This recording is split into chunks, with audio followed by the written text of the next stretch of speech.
Hello and welcome to Magic Boy Productions, where we build and play powerful commander decks and learn along the way. I'm Ben, aka Magic Boy on Magic Online, and today we'll be exploring a volatile combo deck featuring both sides of Ultra Magnus that tries to blow our opponents up by getting tricky with big burn spells and creatures that like being hurt. This video will feature a deck tech, gameplay with commentary where we see the list in action, game reviews, and then some final thoughts on the deck. Without further ado, let's get started.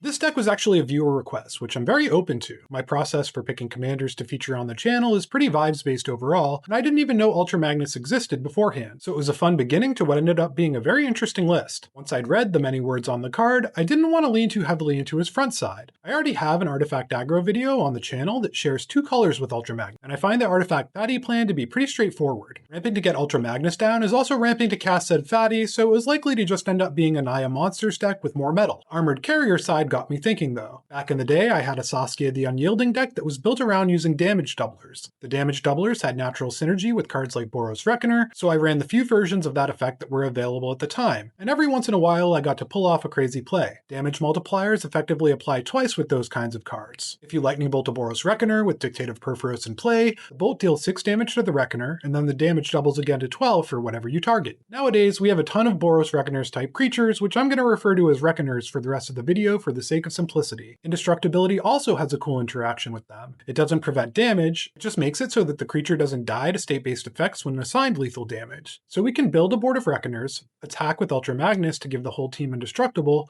and then Blasphemous Act in our second main phase to sling a bunch of damage around while wiping out everyone else's board. The rest of the deck branches out from that idea and iterates on it to create avenues for explosive barrages of damage at our opponents to close things out. Finally, it's more of a bonus than anything else, but there are some recent printings from Edge of Eternities and Spider-Man that fit nicely into this list, and it's always cool to be able to feature new cards that don't have an obvious home in the format. Classifying the archetype of this deck is tricky, but it really does need to combo off to win, and getting there is how the deck should be played. You could make a case for this being a mid-range deck, but I consider it more of a sub-archetype that helps prop up the combo plan. You could even throw some aggro in the mix since it does look to generate value tied to combat steps. We're not all in on a single 2 or 3 card combo, instead looking to develop a board state organically that can very quickly turn into a combo-y end to the game. Running a lot of those creatures and a bunch of damage-based board wipes lets us be a bad mid-range deck while we put together our pieces though. We definitely can't keep up with actual mid-range decks, but our creatures that like being hurt can serve as excellent rattlesnakes, making opponents think twice about swinging into us, so we're going to have more of a board presence than most combo lists do. The primary theme of the list is Reckoner cards, and other cards that have effects when damaged. It's not quite Aikido, the you did this to yourself theme, but it does play similarly in some cases. Our effects are big and flashy rather than repeatable, so we didn't look to enrage creatures, which would end up getting very few triggers in the course of the game. As I was building, I noticed that there was room for a token sub-theme thanks to cards like Broodhatch Nantuko and Hornet's Nest, so I kept my eyes open for other cards that generated tokens and ended up with several of them. Not a lot of players know about the Transformers cards besides Slicer, who's had some success as high up the brackets as CEDH. As we wade into the discourse about universes beyond, I haven't actually heard anyone mention the Transformers cards despite them being a canary in the coal mine for what it seems like Magic is becoming, which is a testament to how Commander players mostly seem to collectively forget about this assembly of cards. For that reason, I think Ultra Magnus is pretty middle of the throat in terms of threat level. Most people who read the card won't be all that impressed, and almost no one has extensive experience getting smacked around by him. But sometimes players will zero in on an unknown commander just because it's unknown, and they expect it to do something weird and tricky. As a general rule, if someone plays a card you've never heard of that does something weird, killing it with fire is a good idea, and that premise can apply to commanders too. It's also middle of the road in terms of how key it is to the deck. He's more of a value piece for us than anything else, enabling the damage-based value and asymmetrical board wipes discussed earlier. Often that's going to be an important part of winning, but it isn't necessary to win, so we can afford to be pretty cavalier about how we use our commander. Getting into the nuts and bolts of the deck, we play 20 total cards that either like being damaged or care about damage taking place. Most of them are Reckoners of various flavors, cost, and stats, and I'm pretty sure we play every single one in this color identity besides Stuffy Doll. Let me know in the comments if I missed any. The doll didn't make the cut because it does nothing after we've eliminated its target, and because Guilty Conscience combos are pretty spooky in bracket 3. We also have creatures that provide other benefits from being damaged. I mentioned Broodhatch Nantuko and Hornet's Nest, which spawned our token sub-theme like they spawn insects, the new Anti-Venom or Verilax Axe on MTGO gets bigger when damaged and can reanimate another creature when it enters, usually grabbing a Reckoner. Stormwild Caprider, I'm not really sure how to pronounce that word, has a similar effect for non-combat damage, and Strength of Will can let any of our creatures become a massive threat when we unleash the burn. Pariah's Shield and Gideon's Sacrifice both allow us to redirect damage that would hit us to our creatures. The former is a bit expensive, but can completely lock opponents out of damaging us when equipped to Brash Taunter, Anti-Venom, or Phyrexian Vindicator. The latter is incredibly efficient, but it's also situational, with a low floor and a ceiling as high as turning an opponent's lethal attack against anyone else at the table, including them. Arcbond also deserves a special mention since it's tricky to employ but can snatch games out of absolutely nowhere when the circumstances are right, producing a ton of damage that nobody sees coming. Often it's nice as a setup card, softening up opponents and clearing out the board before we head into a big turn. Pain for All from Edge of Eternities gives Reckoner text to any of our creatures, and does stack when played on Reckoners. Unlike most of those effects, it slings the damage out at all of our opponents, all while being a removal spell. The fact that it's an aura does open up opportunities for blowouts from opposing interaction, so it's important to be careful when deploying it. Since we have a lot of things that care about damage, we also have a healthy number of ways to dish that damage out. Blasphemous Act is generally the most efficient mana to damage available, and we can actually set up some very nasty Blasphemous Act plays on 6 mana. With a curve like Screaming Nemesis into Spitmare into attacking with Magnus and then Blasphemous Acting can leave our opponents very low and set their development back significantly in one fell swoop. Chain Reaction scales with the overall size of the board, can punish opponents who make absurd amount of tokens severely. Star of Extinction is expensive, but 20 is something of a magic number in a format where players start with 40 life. As the game goes on, this can knock out someone who's been taking damage throughout, and 2 triggers will take someone out even if they haven't been touched so far in the game. Our other sweepers aren't quite as good, with Chandra's Ignition being more situational, but comboing very well with the card we'll talk about soon. Enrolling Earthquake and Spiteful Banditry require a lot of mana comparative to their output, but they do have different upsides. The math gets intense, but because Rolling Earthquake damages players as well, it can end up enabling a win if our life total is high enough, and Spiteful Banditry for 4 or 5 mana to clear out early aggression and make some treasures can be an excellent setup play. We have some other cards that modify the way our damage can happen, either doubling it outright, turning it into life gain, or in the case of Repercussion, weaponizing our opponent's creatures against them instead of ours. In general, I'm very careful about including force multipliers in lists, but this plan benefits from having a few available rather than just playing 4 more or less efficient damage-based board wipes. Weta deserves a special mention, since its damage Harmonicon effect is extremely unique, and Reckoners are very good at fighting, so there's a lot of potential for value even outside of big turns. We also have a few cards to use Magnus's Tactician side with. Artifact Fatties we can cheat into play. Blightsteel Colossus is obviously the highlight, and is the card we mentioned that goes really well with Chandra's Ignition. Angel of the Ruins provides some valuable exile removal for those pesky 1-rings, and with Plane Cycling counts as basically half a land. Sandstone Oracle can draw a ton of cards depending what our opponents are up to, and a Sneaky Steel Hellkite can wreak havoc on an opponent's board. We don't run many of these because we don't actually want to transform Magnus often, placing more value on the Indestructible trigger, but having a few available is worthwhile and opens up some plays that can catch people off guard. Now we get into the mid-range elements. As you can see, this collection of cards is pretty scattershot compared to the more focused, synergistic engines you'll see in most commander lists. We play some raw card advantage, some repeatable card advantage. Stoneforge Mystic for Skull Clamp is why we developed the token sub-theme, but the Mystic has a few other juicy targets as well. Sylvan Library is probably the best turn 2 play this deck can make since we want to find different pieces at different times, while Trouble in Pairs is our best raw source of card advantage. I find the 1-ring pretty boring, but it would be great here if you want to mix up the Game Changer slots. Eternal Witness is obviously a staple in the format, but it's very valuable for rebuying something like Blasphemous Act or Chain Reaction so we can go off a second time. Eldamri's Call can find us Reckoners, Force Multipliers, or grab that sneaky Blightsteel if we happen to have Ultra Magnus on the front side. It can also be a value play, searching up Esper Sentinel or Eternal Witness. Similarly, our ramp package is pretty limited, with a few 2-mana ramp pieces that fix us and can also grab Surveil lands to help smooth out draws. Soul Ring is Soul Ring, and Game Changer's Mana Vault and Smothering Tithe can provide powerful mana advantages. Mana Geyser can set up a 1-turn kill in the mid to late game, and Heartbeat of Spring and Mana Flare can also explode our mana generation, albeit with some risks since they help our opponents out too. We usually want to wait to deploy them until we can produce an extra 6 or more mana, but some games it's worth running them out to help set up if we feel confident that the turn will get back to us. Our dedicated single card interaction is pretty limited. We skew towards versatility as a result, running the full trio of 3 mana deal with anything instants. With massive mana generation, Pest Infestation can present a huge swing that goes great with Skull Clamp. Bushwhack isn't an exciting card, but fight spells go well with our Reckoners, and it basically counts as a tapped land, so it makes the cut. Generally, we don't want to spend our interaction on creatures unless absolutely necessary. Grand Crescendo and Selfless Spirit are both efficient backups for indestructibility in case we can't get Ultra Magnus online, with Crescendo also providing bodies for Skull Clamp. Voice of Victory does that too, and is quietly one of the best support cards in the deck since it prevents opponents from removing creatures we want to damage in response to a board wipe. Angel's Grace is a nice catch-all, and can enable Arcbond or Repercussion wins that would otherwise kill the whole table. Our mana base is pretty standard for 3 color lists I build on MTG TGO, running a few good tri-lands, several fetch lands, and then all of the dual shocks, surveil duels, and bond lands. The deck has pretty demanding color requirements, wanting green early, being very red, and having 4 and 5 white pip cards we want to cast. We skimp on basics as a result, and we need to be thoughtful about how we find lands to ensure we can cast everything on time. We also run Ancient Tomb as our final game changer, since that bit of acceleration can go a long way from a land slot. We play 13 total utility lands, including MDFCs, which can help supplement the mid-range elements of our deck that are lacking. We have a lot of interaction and a fair amount of card advantage or value represented, which can make a huge difference in terms of how our deck plays out. It's worth noting here that we shouldn't be shy about playing MDFCs as lands, because that's their primary purpose in the deck. Getting too cute with them isn't worthwhile compared to hitting land drops.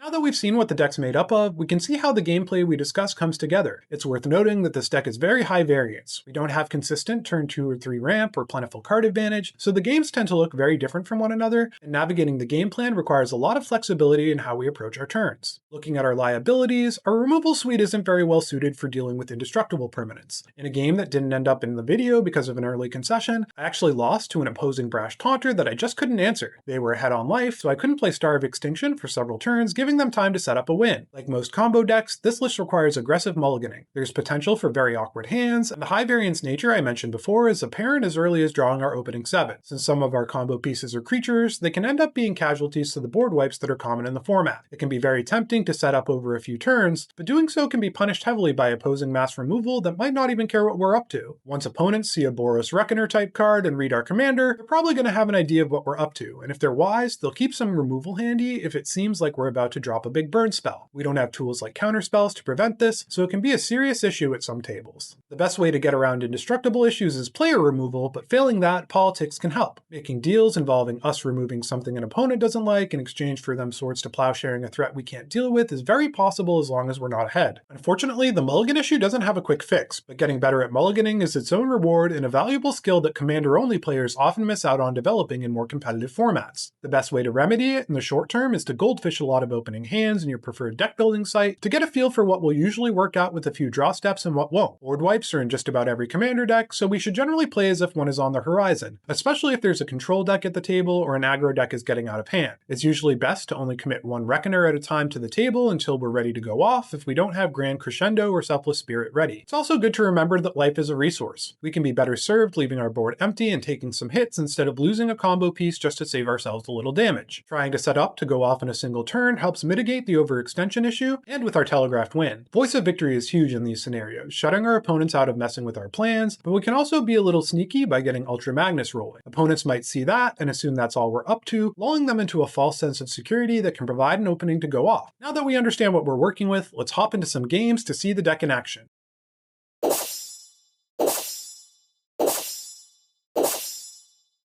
Our first opponent is Aloro, Ageless Ascetic. They won the die roll, leaving us going second. Aloro is an Esper commander with the Eminence ability, allowing its controller to gain 2 life each upkeep whether he's in play or still in the command zone. When he's on the battlefield, he also lets his controller pay 1 mana to draw a card whenever they gain life. Aloro's abilities make for a great control commander with life game themes, but players will usually go after Aloro early to help offset that extra life they have to play with. In the third seat is Zatalpa Primal Dawn. This mono-white 8-drop with keyword soup usually employs a Voltron strategy, since it doesn't take much to make Zatalpa lethal fast, and indestructible means it can be tricky to deal with, especially for damage-based decks like ours. Mono White has some great tools for ramping and control. Zatalpa will survive their board wipes too, and it's the best color for equipment, so we probably have a good sense of what this deck is up to. Going last is Ratadrabic of Urborg. This Orzhov commander presents a unique dynamic for a legendary aristocrats deck, making token copies of their legends that die. Ratadrabic has several combos that create infinite enters and death triggers, so we'll want to be on the lookout for fast wins. The Legends Matter theme itself is pretty open-ended though, with good support in those colors, so this strategy can be more flexible than it appears. Our opening hand is solid, with a few lands, a ramp spell, a damage payoff, combo enabler and Heartbeat of Spring, and some nice interaction in Pest Infestation. It's an easy keep, and aside from Ratadrabic, who has to mulligan down to 5, everyone else keeps 7. Aloro gains their first installment of 2 life on their upkeep, and since this happens on all of their turns, I won't announce it in the future. They play Adagio, Windswept Bastion, a planet that represents some unique possibilities. We draw Mog Maniac, and having another damage payoff is great. We play Arid Mesa and crack it for an elegant parlor, surveilling Valakut Awakening into our graveyard. With 2 more lands, a ramp spell for next turn, and other cards that we're interested in holding on to, we aren't that interested in either side of this MDFC. Zatalpa plays a Plains and a land tax, an excellent setup for them to ensure they hit land drops in a deck looking to cast an 8-drop. Ratadrabic plays a command tower for their first turn. Oloro plays Scavenger Grounds, tapping out and passing. We draw Mana Geyser, an explosive ramp spell, which should help us set up a big turn once we find some damage to throw around. We play Taiga and cast Nature's Lore, searching up a lush portico. We find Croson Verge on the top of our library and ultimately decide to bin it. We'd really like to find a source of card advantage more than anything else, and we have another land drop in the tank. Zatalpa searches up a single snow-covered plains with land tax, then plays it and casts Scroll Rack, assembling a powerful engine. Land tax can fill their hand with lands and shuffle their library each turn, while Scroll Rack puts those lands back, meaning a dramatic increase in card advantage and quality. Ratadrabic plays Shadowy Backstreet, surveilling a card to the top of their library. Oloro plays Tundra and casts Aerith Gainsborough, who can get big fast with Oloro's constant life gain triggers. We draw Screaming Nemesis, which could shut down Oloro hard in the future. We don't want to expose it to removal though. We consider firing off Pest Infestation to break up the land tax and Scroll Rack, but we could cast it for X=2 next turn, so instead we play our mana complements and cast Hornet's Nest to encourage Aerith to attack elsewhere. Zatalpa activates Scroll Rack in response to their land tax trigger. Unfortunately, Magic Online doesn't make it clear how many cards they exchange, but whatever they ditch gets shuffled away as they search up 2 plains. They play 1, then cast Goldmere before passing. Ratadrabic plays High Market, a sacrifice outlet, and casts Oversold Cemetery, a great way to harness the graveyard for advantage. Aerith gains a counter from Oloro's life gain, and then they play a Swamp and cast Trouble in Pairs, which makes us glad we held on to our infestation. They attack into Ratadrabic, dealing 3 and gaining 3 and netting another counter on Aerith. We draw Blasphemous Act and have some regrets about surveilling away 2 lands. If we had a source of card advantage, we'd consider running out Heartbeat of Spring, but that seems like a grim prospect with 2 opponents showing card advantage engines. Using Pest Infestation on one would just push the other ahead, so we decide to bide our time, casting our Mogmaniac to set up for the future. If everyone commits to the board, we could look to cast the Act and leave behind a board of bees while slinging some damage around, so missing 1 land drop should be okay. Zatalpa activates Scroll Rack in response to land tax's trigger again,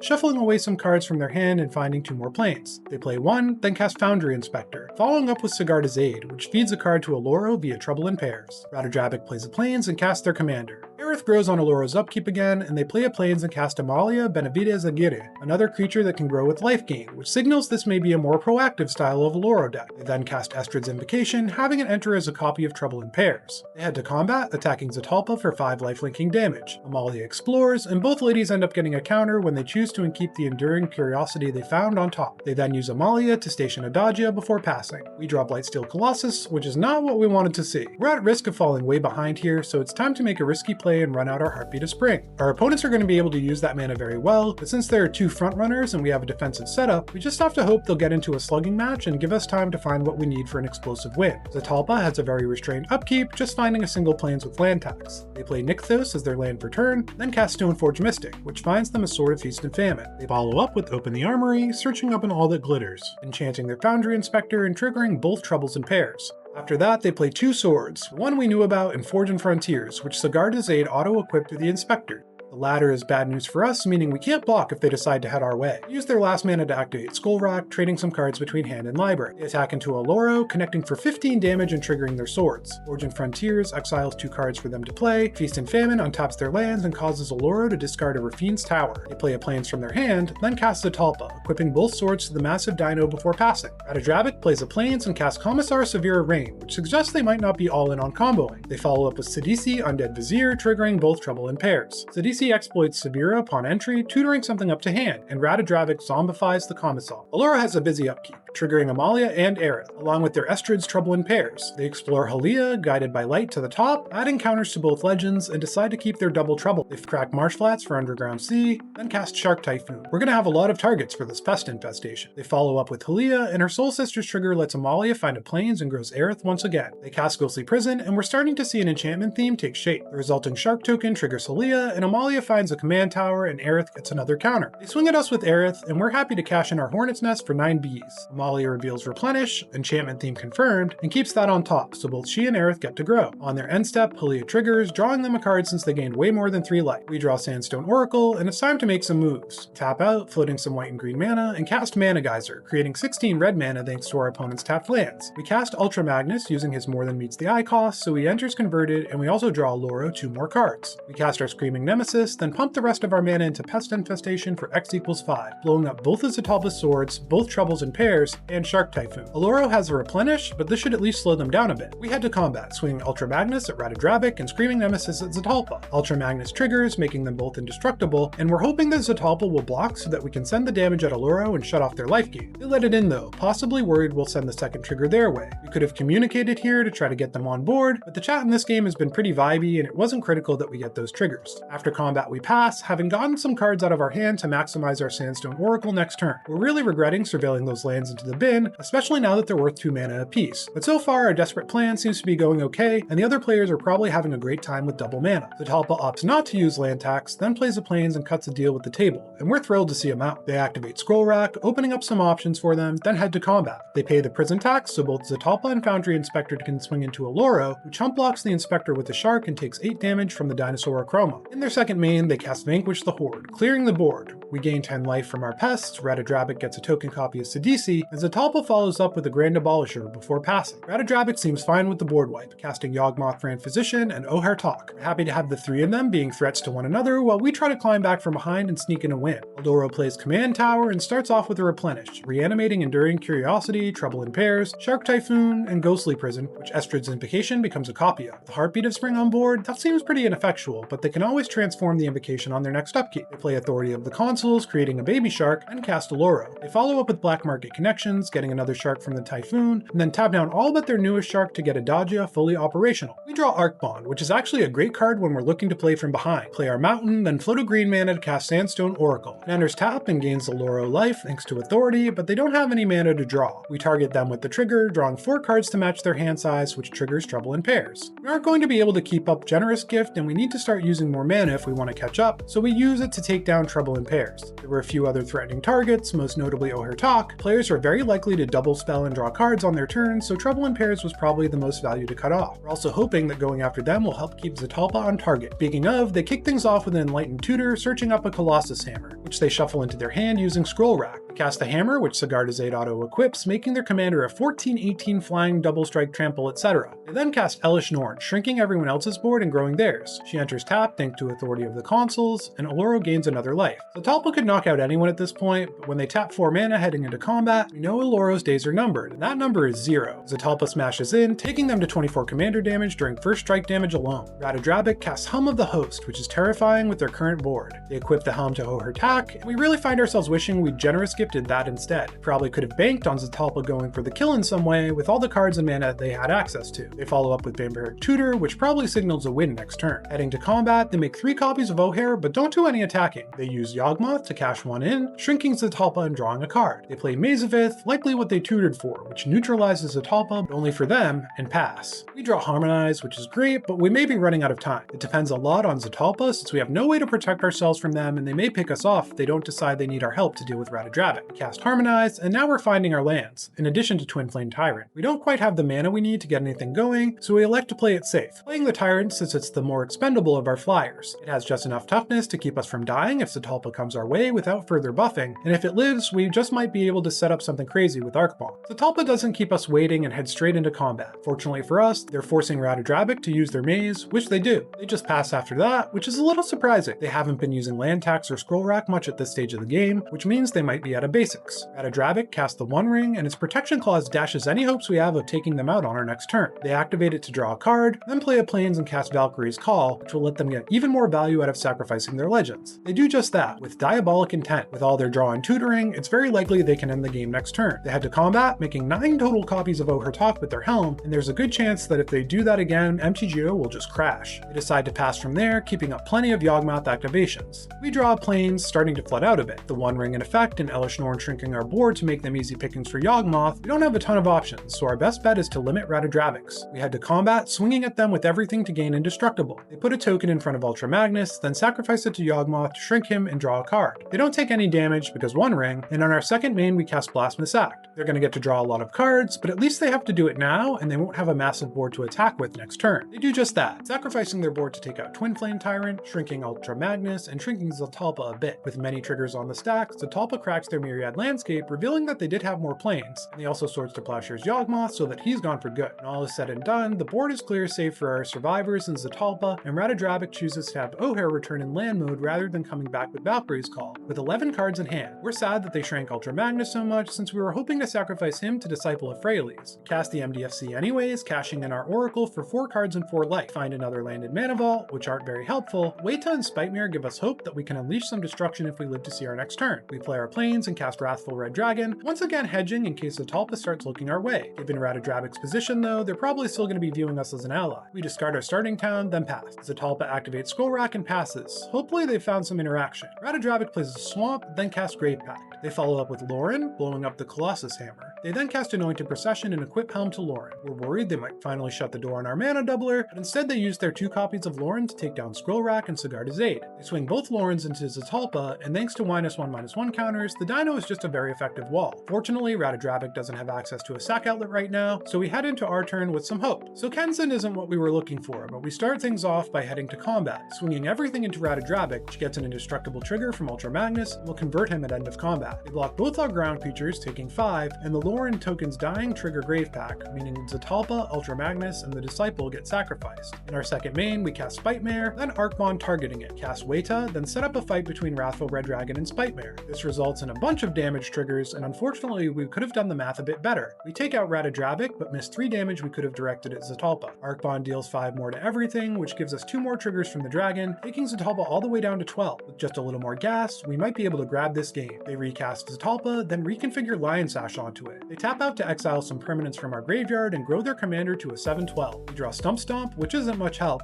then cast Ultra Magnus in hopes of sneaking in a Blightsteel for the win. We're probably dead here, but the math on killing us is tough enough that I want to make them execute it, since if they overpulp Zatalpa before first strike damage, the dragon will just kill them, and they might not realize they can pump in between. It was all for nothing though, because they have Wrath of God. Zatalpa survives, and the way is clear for them to pump their commander up to 13 power and swing in for the win.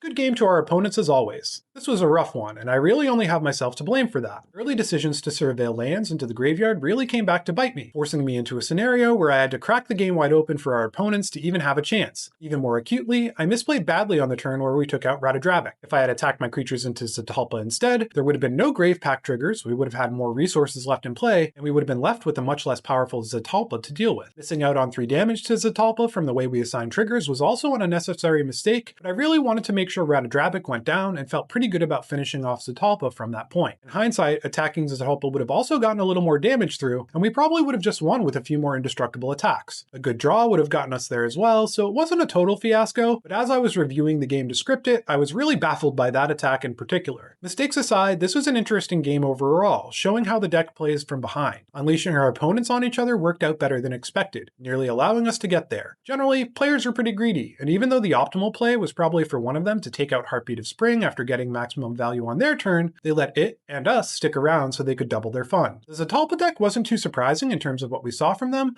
other than not playing a ton of ramp to speed out their commander, which I like from a deck that's looking to put a lot of eggs in a big basket. I did love seeing land tax and Scroll Rack go off for the first time in a while, and it's a nice reminder of an easy engine to keep in mind for the future for decks with a good planes count. I'm not sure why they stopped utilizing it to the fullest as the game went on. If they had kept at it, they probably would have won the game handily. I do think Zatalpa is an interesting choice for Voltron strategy, being so expensive, but you can get a lot of bang for your buck, minimizing the number of support pieces you need to go lethal. The Radadrabic deck was very cool, and if they hadn't needed to mulligan solo, they probably would have been the first threat of the game. The deck was clearly well constructed in terms of its synergy options, but they left a lot of damage on the table through their Helm of the Host turns. It seemed like that was a political consideration, trying to keep us on their side since the Zatalpa was so threatening on its own, but pressuring their life total was probably the move in that case, since they could have definitely afforded to throw away a few tokens. Decks like this, with so many force multipliers, are often easy to disrupt, but since they came online after the dust had settled, they were able to go really crazy with Helm of the Host and token synergies. I really like the Oloro deck as well. As someone who played when the format was young, Oloro decks were often absolute misery to play against. I'm a big fan of control, but Oloro's text box tended to get people to lean into the most boring version of that archetype, which made for long, uninteresting games. The mix of proactive life gain threats and enchantment synergies seemed to play out really well, especially with us providing them acceleration. Given how many cards they saw, it was surprising to me that they left themselves wide open to Zatalpa, but they weren't accounting for Colossus Hammer. Not counting my misplays, we navigated the rest of the game pretty well. Remaining politically neutral until there was a clear big bad in Radadrabic was probably key to surviving and getting as close to winning as we did. If we'd only harassed Zatalpa or Allura, they might have decided to take some swats at us, and we really couldn't afford to be swatted. Let's hop into another game.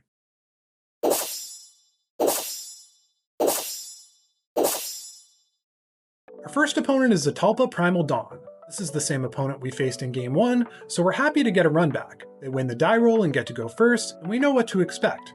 A Voltron deck that views their commander as more of a late game win condition rather than rushing to get it out. Going second is Nekazar the Mindrazor. This Grixis commander blurs the line between Group Hug and Group Slug, providing a steady flow of cards to the table but eventually weaponizing draw, with explosive damage potential from wheels. These lists tend to be pretty straightforward, mixing card draw, Punisher effect, and controlling elements. Next up is the Wise Mothman, a Sultai commander with a milling Voltron plan that tends to get value from the graveyard. With a very telegraphed threat in the command zone, this deck is likely to get the lion's share of aggression in earlier stages of the game. Our first 7 has 2 tapped lands, 2 sweepers, and 2 niche protection spells, along with a 4-mana card advantage engine in the form of Trouble in Pairs. This is keepable, but with a free mulligan, we can do better.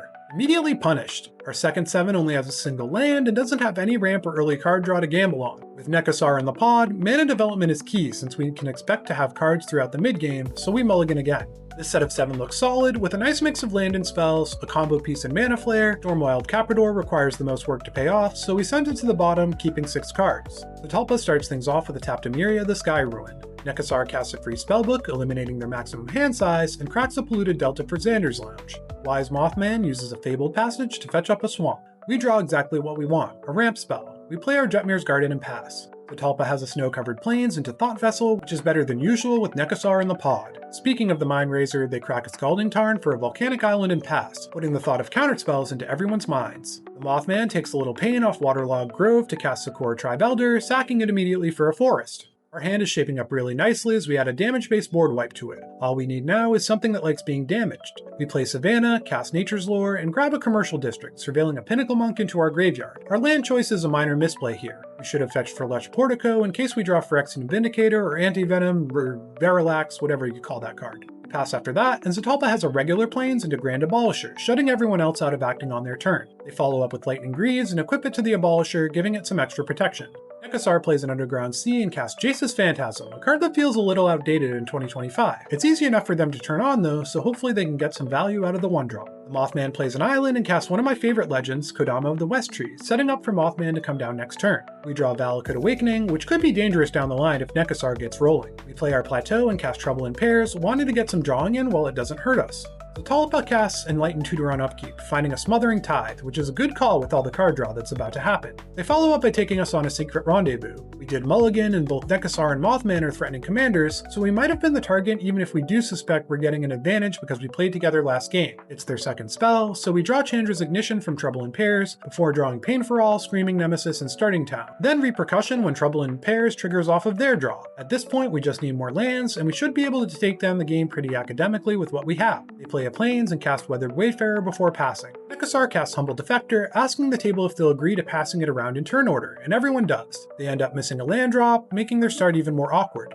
Mothman comes down, irradiating everyone when it enters. They decide to leave Kodama back as a blocker, missing a land drop as well. We draw Bridgeworks Battle, and then attend to our Rad counter, which mills a Spiteful Banditry and goes away at the cost of 1 life. Mothman sees that and puts a counter on itself. We want to start using our mana. With the board clogging up, we want something on it to dissuade opponents from attacking us opportunistically, so we cast Screaming Nemesis, then play our top Starting Town. We had to end step and discard our Valakut Awakening since we like all the cards in our hand and don't want the temptation once Nekasar gets draw punishers going. Zatalpa's Rad counter deprives them of Farewell, which we love to see hit the graveyard. Mothman puts a counter on Kodama this time, and Zatalpa activates their Wayfarer to put a Temple of the False God right into play. They follow up with Smothering Tithe, then cast Mask of Memory, which draws us an Ill-Tempered Loner since it's their second spell. Smothering Tithe triggers on Nekasar's draw step, and for the purposes of narration, assume that no one pays unless I mention it specifically. They mill a Master of the Feast thanks to Radiation, and Mothman awards itself another counter. Nekasar plays an island, then activates the Defector to draw 2, sending it clockwise. Trouble in Pairs triggers, drawing us an Arid Mesa, and the Defector changes hands. Nekasar adds another game-changing enchantment to the mix, Rhystic Study, and similar Similarly, I'll only note if someone pays, otherwise assume that they draw a card and Zatalpa makes a treasure. Oh boy. Mothman's rad counter mills a Sir Conrad, which gets the cryptid its third counter. They activate Defector, which once again triggers Trouble in Pairs, and of course the Tithe. We draw an Esper Sentinel, which feels pretty redundant at this point. They cast Palantir of Orthonc, paying for the Rhystic Study, then head to combat, swinging both of their creatures Zatalpa's way.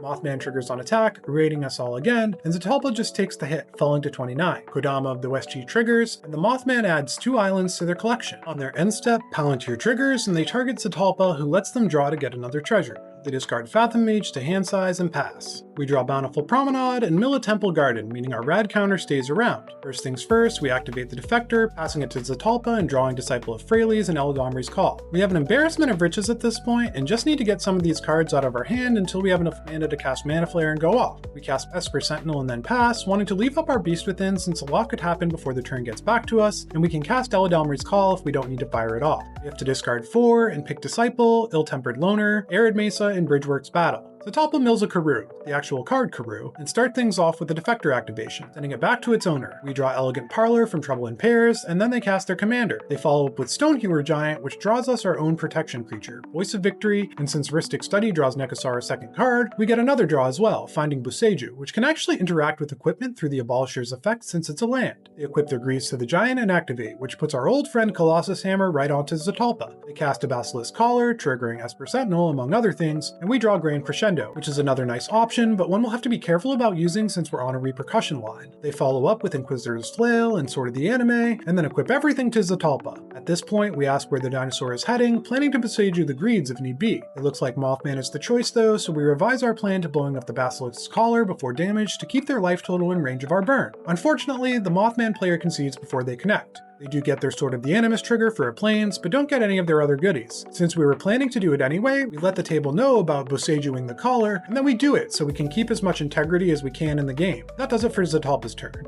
Mothman's rad counters are still around, and Nekasar mills a Fate Unraveler. They play Reliquary Tower, then activate the Defector, which draws us a Soul Ring. They then cast Nekasar, and on their end step we cast Eladamri's Call. We don't really need anything, but we might as well. We pay for Rhystic Study, then ultimately grab Twin Flame Tyrant since it could open up some cool lines depending what we draw. Going into our turn, we get our extra draw off Nekasar, finding a mountain and a Hornet's Nest at the cost of 2 life. We double check that the Humble Defector is still doing a rotation, since our plan would be easier if Nekasar had it. They want it passed around, so we honor our commitment and draw Escape to the Wilds and Bushwhack, sending the Defector over to Zatalpa. As long as no one has any interaction, we're home free. We cast our Soul Ring, then cast Mana Flare, and the resulting second draw from Rhystic Study draws us a Shatterskull Smashing from Trouble in Pairs. With access to 10 mana, we have just enough to Beast Within Rhystic Study, giving Nekasar a key third creature, then cast Repercussion, and follow it up with Chain Reaction for 10. Each creature takes 10, dealing 10 to their controller, which knocks out Zatalpa, and the extra 10 damage from Screaming Nemesis finishes off Nekasar, meaning we win the game and the rematch.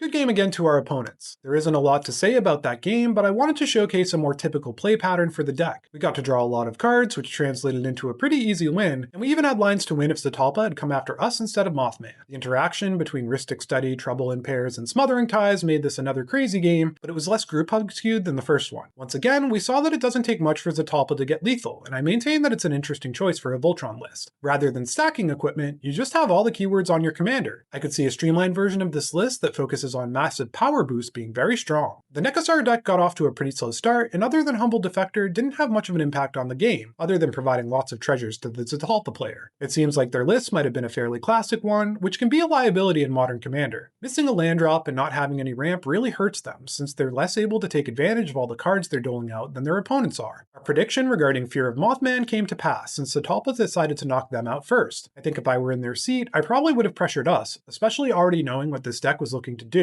We didn't get to see much of that deck, but the commander itself really is extremely threatening, doing a lot with very little investment. Repercussion is one of the easier ways to win games with this deck if opponents cooperate, but it does run the risk of blowing up in our face. That card in particular segues into our final thoughts on the list.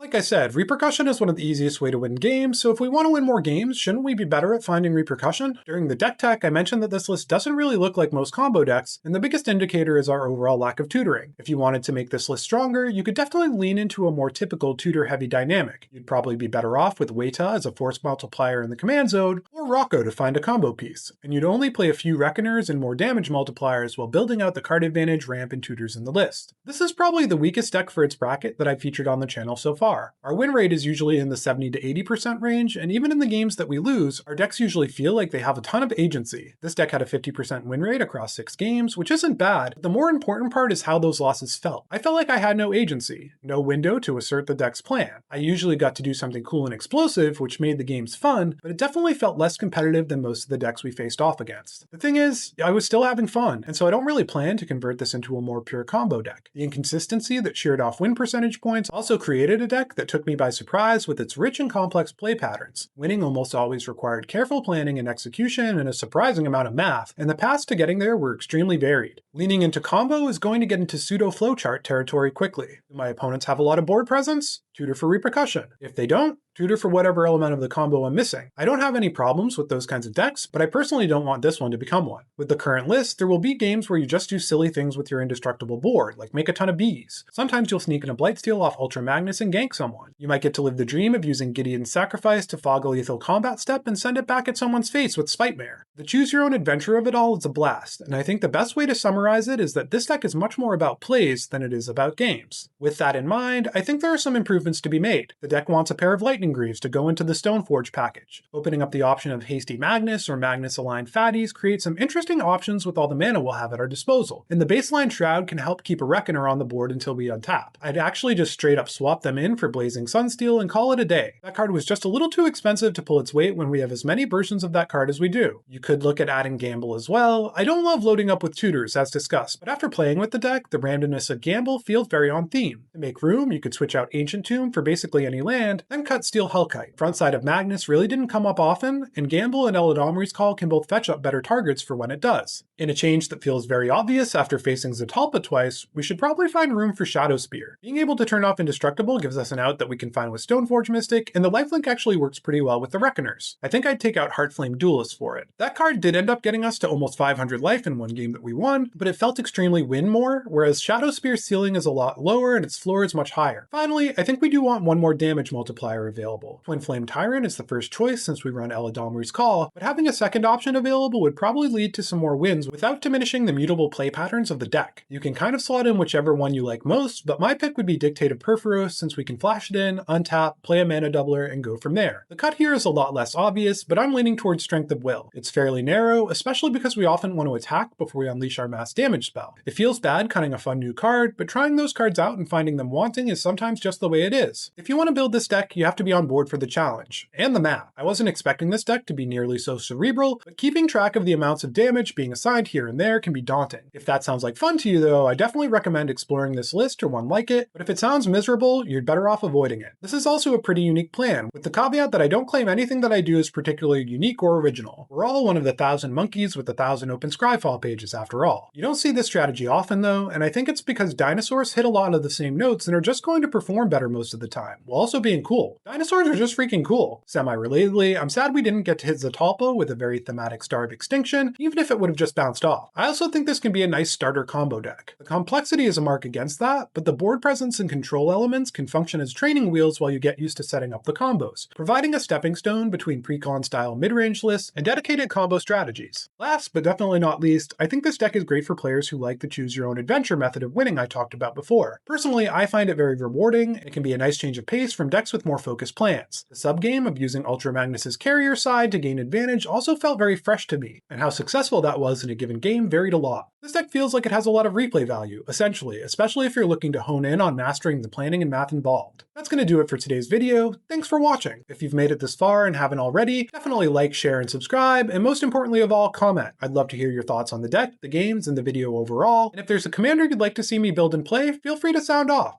I can't promise I'll get to all of them, but I had a lot of fun doing this viewer suggestion, and I'm definitely up for more. Good luck and have fun in your future endeavors. Magic Boy out.